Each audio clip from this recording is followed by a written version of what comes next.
And now, Suspense.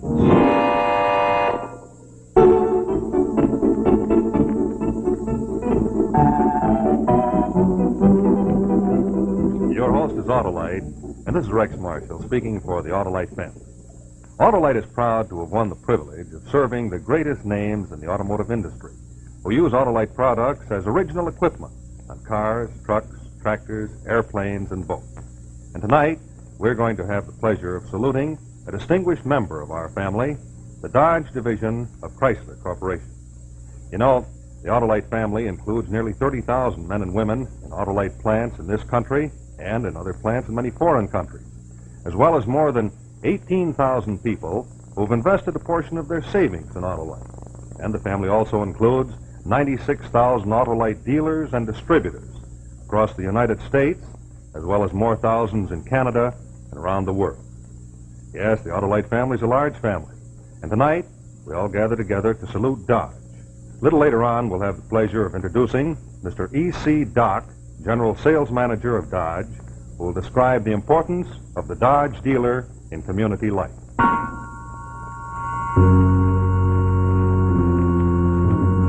And now, Autolite presents Suspense.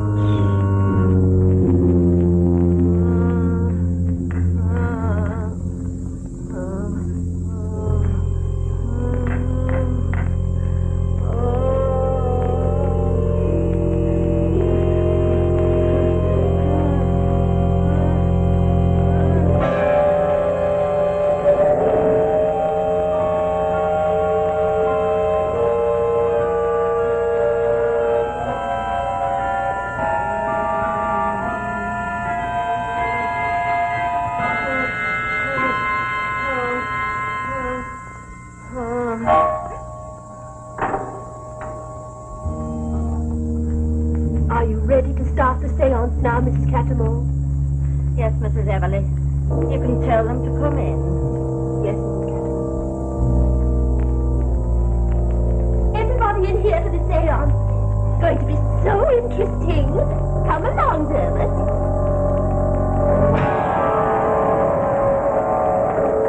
What's the matter?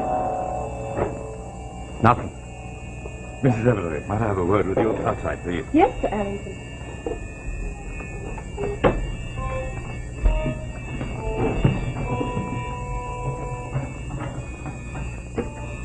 You're looking very stern, Sir Arrington. I feel stern. In fact, I'm furious. Furious. Oh, for heaven's sake, why? Why? What on earth possessed you to invite that medium here, that big medium, tonight? I don't know. I thought it might be rather fun. Fun? You've very little sense of the fitness of things, Mrs. Eversley. Have I? It's a very tactless thing to do and dangerous. It was. I know perfectly well this party was arranged so that I might have somebody under observation without their being aware of it.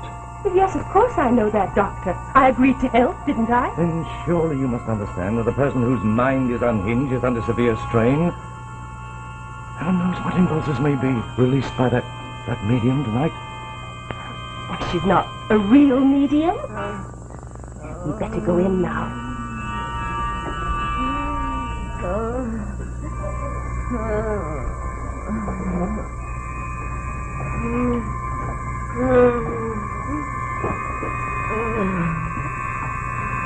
Now, we must all hold hands for the seance.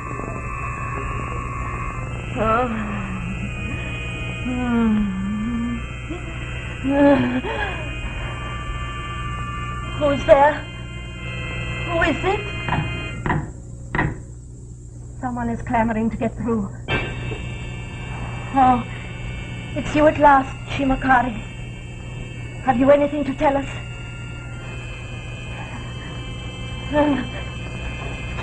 I have message for lady. Message of warning. Do not despair. You must avoid dark mountain forest. If you want to reach sunlit peaks, go round the about. I'm not going on any mountain climbs. It must be for you, Claire. Shh. What do you mean by dark mountain forest? Shadows. Messages for lady with scarf. Oh. Who's sending the message? Someone who loved you. message from another trying to get through. Claire, is your husband here? Yes, I'm here. Jack Trent, this is to warn you. Very important. Stay away from your house. Take advice. Do not go home. Jack Trent, you have very good friend here. That must be me, Jack. Friend, be careful. It is dangerous. Is there anyone else here who shouldn't go home? Yes. One other. Your uncle. I'm listening. Stay away from your house, Uncle. All three men. Be careful. But one in particular. Well,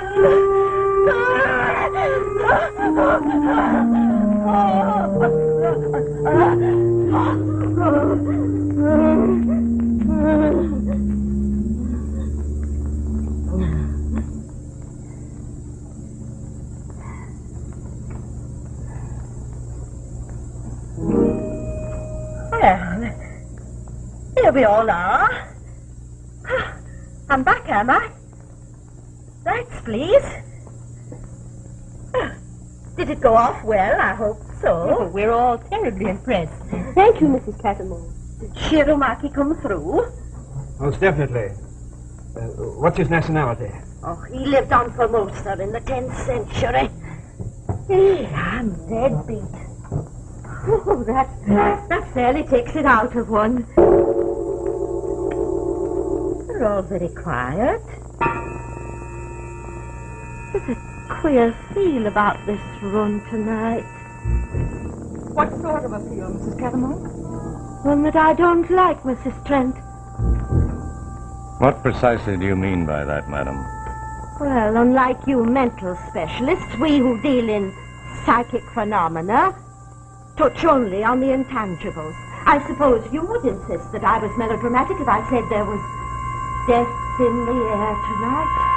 I might not, Mrs. Cattermole. Well, I consider that a concession from Harley Street. Deals in the studies of the mind. I bet they're cluttered up with all sorts of psychic delusions. Eh, Sir Arlington? Yes, I may. Let me help you, Claire. I believe all this has been too much for you. Don't be silly. I'm quite all right. Can I get you something, Claire? A drink? No, please. I'm quite all right. I don't want anything. Mrs. Cattermole, when I asked you to come this evening, I believe you said you'd like some supper after the seance. Indeed I would. I'm just famished. Well, there's some in the dining room. Well, it wasn't a bad performance by the old faker, was it? Are you quite sure that it was a fake? Of course. A simple act of ventriloquism. But those warnings or premonitions. Some dialogue to give you the thrills you pay for. I'm not so sure. You can't deny that there are such things as those impediments. You speak as though you've had an actual experience, dear. As a matter of fact, I have. Sometimes you get a warning. It's like a red signal, meaning danger. No, really. It's happened to me several times. As a matter of fact, it saved my life once during the war. No wonder you were so impressed by what Mrs. Cattermole said. Well, it wasn't so much what she said, but I had that same feeling as I came into this room tonight. The red signal. How strange. I wonder if you can get the signal when it's meant for someone else. That is mumbo-jumbo swilling Guinness. How about our having a little alcoholic refreshment? Darling, that's the most sensible thing you've said all night. Come along, Dermot.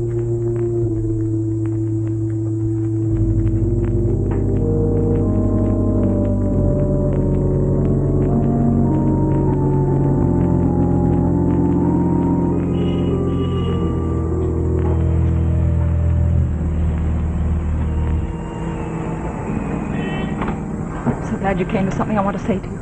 What is it, Claire? I want you to go away for a time. To go away, but why? You're Jack's good friend, aren't you? Yes. That's part of the trouble. I've let myself grow fond of you, too fond. Claire. No, you must go away. I'm not very happy with Jack, but I can never leave him ever. Not if you know that I'm in love with you. You've got to forget about me. I can't. I've always loved you, ever since we first met. I know, but now it's too late. Why should it be? Because I cannot... Oh, Claire, Jack asked me to tell you that it's time you were going. The fog's getting worse. He said he dropped Mrs. Cattermole after he'd taken you home. Yes. The fog is bad. I better go. Dermot, good night. Good night.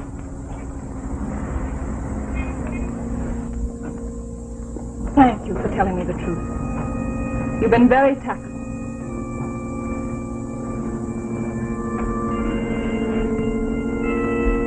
Uncle?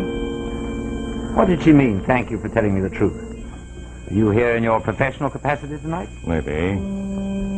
At whose request? Dermot, drive home with me, will you? I've got to talk to you. You sound very serious, Uncle. I am. Deadly serious.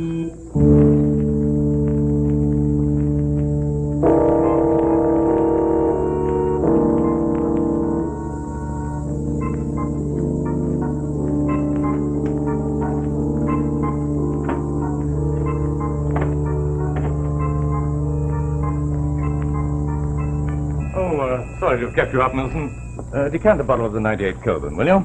Yes, sir. What'll you have, Dermot? Oh, I think I'll stick to Scotch, thanks. Well, I've plenty of that. I won't keep you long. Is it my fancy, or is there a certain tendresse between you and Mrs. Trent? Look, Claire and Jack are my good friends. That is hardly an answer. You may think my views on divorce old-fashioned, but I must remind you that you are my nearest relative and my heir. There's no question of divorce. It better not be, and for a reason that I understand far better than you. You guessed right. I was there tonight in my professional capacity.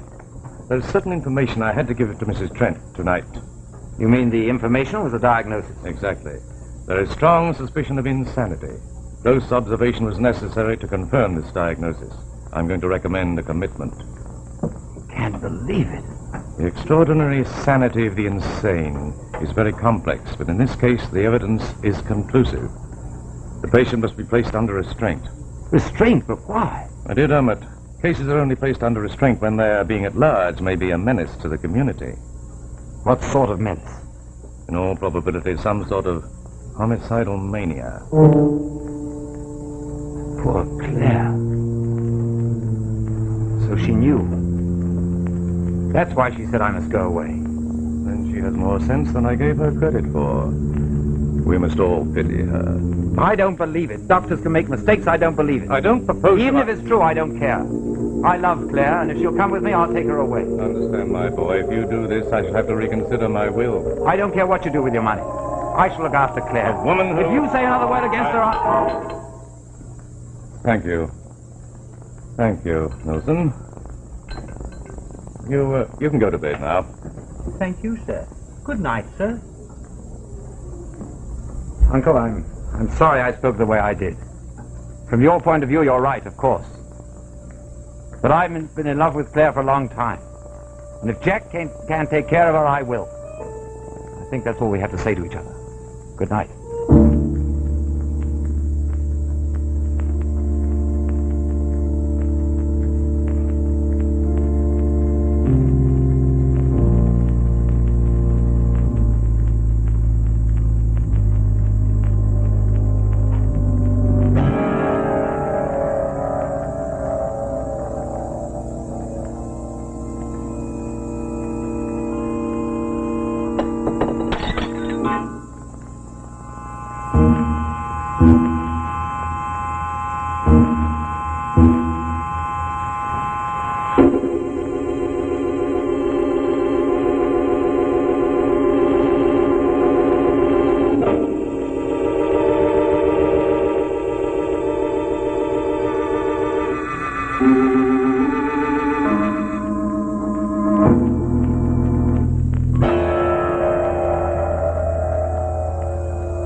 Dermot West? What do you want him for? I'm Police Inspector Verrill of Scotland Yard.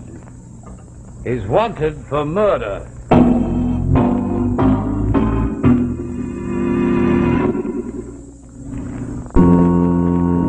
And now, the second act of The Red Signal, starring Tom Helmore and Beatrice Straight. Wanted for murder? Yes. About an hour ago, he shot his uncle, Sir Ellington West of Harley Street. Are you Mr. Dermot West's man? That's right. His valet. Clark's the name, Nobby Clark. I say Nobby, huh? Is your master at home? No, sir. You don't mind if we come in? All right, Benson. You better stay right there by the door. I'll have a look around. Well, now, Mr. Nobby Clark, what time do you expect your master back? Oh, should be home any time now, sir. He's out at a party. Yes, we know all about that. Oh, this is, one of these one-room deluxe flats, eh? You don't sleep here, do you? No, sir. And what are you doing here so late? You always wait up for his nibs? Well, only when he goes out to parties, sir. See, sometimes he needs a bit of help getting into bed. You mean he drinks? Oh, no, sir, no. He just likes a few spots when he's out on a razzle-dazzle. Pardon my curiosity, Inspector, but I can't quite take this murder in. Could there be some kind of an error? Oh, no, my lad, there's no error. Sir Ellington's servant, Milson, overheard your master threaten him in an argument over the old boy's will. Right after that, Milson heard the shot. He rushed downstairs and found the old boy slumped across the bar. Shot right through the heart. So it was this Milson's yarn what clinched it, eh? Tight as a drum, now, baby lad. Well, lots of people make idle threats. How'd you like a nice glass of ale, Inspector? I got some Bass's number 1 in the fridge. Hey, that'd be a bit of all right, eh? That is number 1. That would set real warm on a cold, foggy night like tonight, eh? Up to it, me lad. Mind if I smoke? Help yourself, Inspector.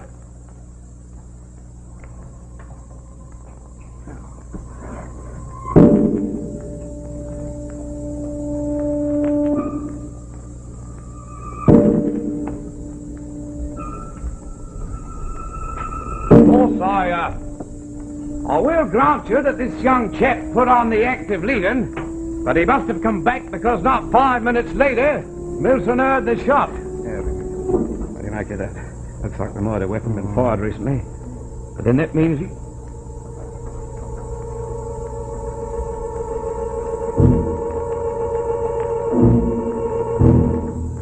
All right, Mr. Dermot West, come on out.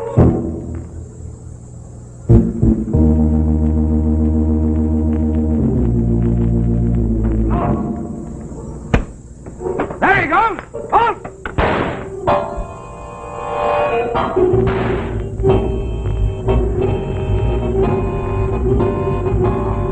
I think I got him in the shoulder.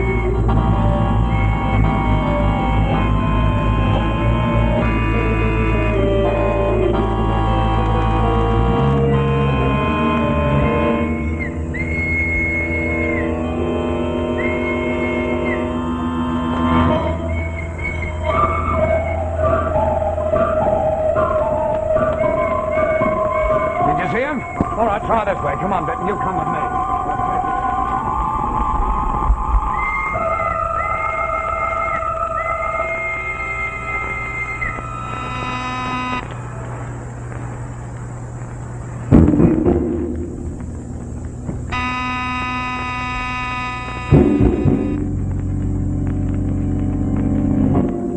Hello, Jack.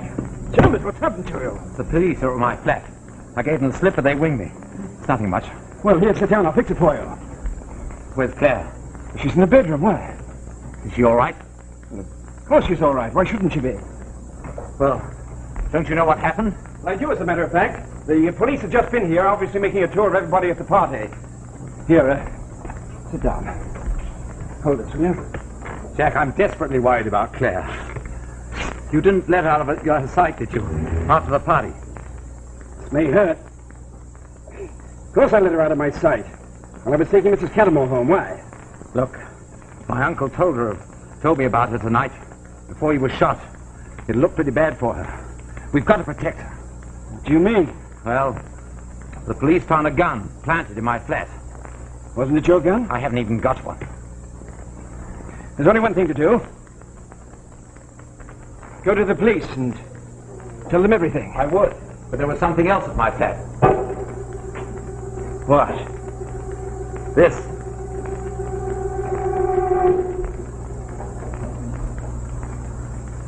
Claire's lipstick. That's what I was afraid of. Do you think she dropped it? What are we going to do? We've got to protect her somehow. Call the police and tell them it was your gun. Yes, I already thought of that. Hello? Damn it. I didn't drop the lipstick. I've never been to your flat in my life. Jack, you picked it up at the party. You did. No. Yes, you did. I saw you. No. Did you know about him? Arlington promised me he'd tell you. So it's you who is the sick one. And it was you who shot him. Yes, I killed him. Because he and Claire were trying to put me away. I waited outside his house while you and he were talking. Then after you left, I went inside and killed him. Then I drove to your flat. And since you were walking, I had plenty of time to get there and plant the gun. Here. You love him, don't you? That's why you and Allison wanted to put me away. Well, I've never been untrue to you, Jack. And you love her, don't you? Suppose I did. I've never tried to take her away from you. Well, you never will. Do you remember what that medium said? Well, I'm going to make it come true.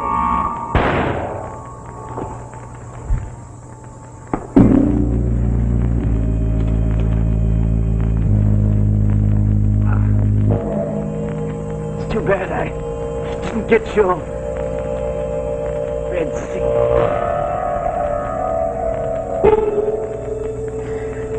Why didn't you tell me about Jack as soon as you knew? Because I loved you and I knew we could never be married. Yes. I see what my uncle meant about there being no divorce. Yes. They'd never free me from a husband who was out of his mind.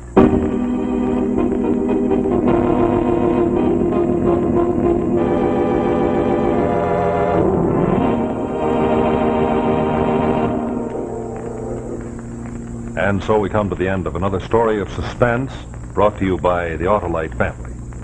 Tonight, friends, we had the pleasure of saluting one of the distinguished members of our Autolite family, the Dodge Division of Chrysler Corporation. And it was an extra added pleasure to have had as our special guest, Mr. E.C. Dock, General Sales Manager of Dodge. And now this is Rex Marshall speaking for the Autolite family, inviting you and your family to join us again next week when Autolite brings you another story of suspense.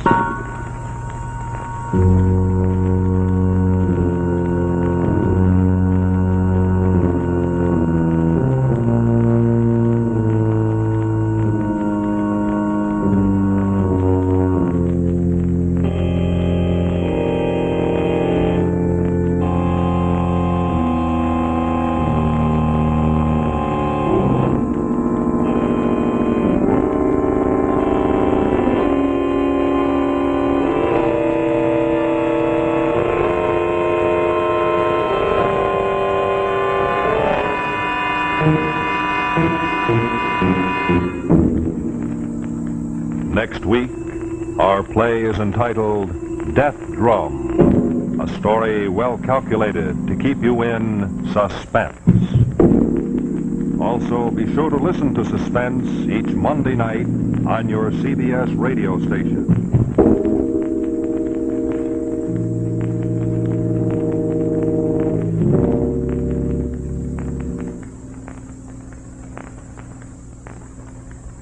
Here, ladies and gentlemen, is a picture of the Woman of the Year. She's one of America's bright career women who has chosen to become a student nurse. She's studying for one of the most interesting and vital of all professions. If you're a high school graduate, learn about the many opportunities open as a student nurse.